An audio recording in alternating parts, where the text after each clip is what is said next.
It was a moonlit night. Henry was taking a goods train to the station by the lake. "Whenever that owl hoots, a mist rolls in," murmured Edward. "There's a legend that when the mist's about, there's a ghost about too. Take care on the old line, Henry." "Stupid bird," said Henry. "Owls, mists, ghosts. Edward's going soft at the boiler. There's no mist." But Henry was wrong. "What's that?" cried Henry. "It's an amber lamp," murmured his driver. "That means proceed with caution." "Who's there?" No one replied. Henry crept slowly forward. He stopped by a tree. It had a sign nailed to it, "Beware of the viaduct." The driver was surprised.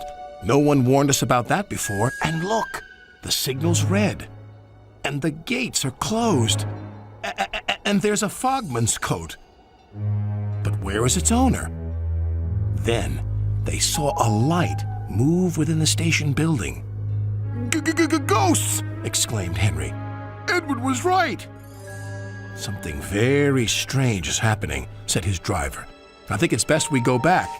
"So do I," agreed Henry. By morning, the mist had cleared. A workman was talking about the unsafe viaduct. "Lucky you didn't cross it last night." "Yes, but we don't know who warned us," replied Henry's driver. Later that day, he spoke to Henry. "The viaduct has been repaired. We can take our train back along the old line tonight." Henry really didn't want to. But when nightfall came, he was sizzling nicely. Suddenly, an owl hooted, and then Gordon thundered by. "Oh, look! Henry's spooked," said a freight car. "Be quiet," snapped Henry. "I'm not scared." But he was.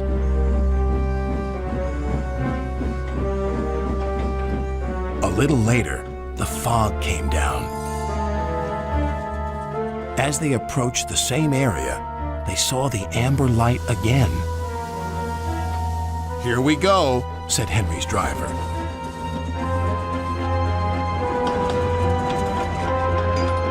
Then, unknown to Henry, the gates mysteriously closed by themselves, and the signal went red. The freight cars had seen everything, and they were spooked. "Faster, faster! There's a ghost about!" "Stop, stop!" yelled Henry. A mysterious figure watched Henry go by. Ahead was a landslide blocking the line. Henry braked hard, but the freight cars hit some of the rubble and plunged into the ravine.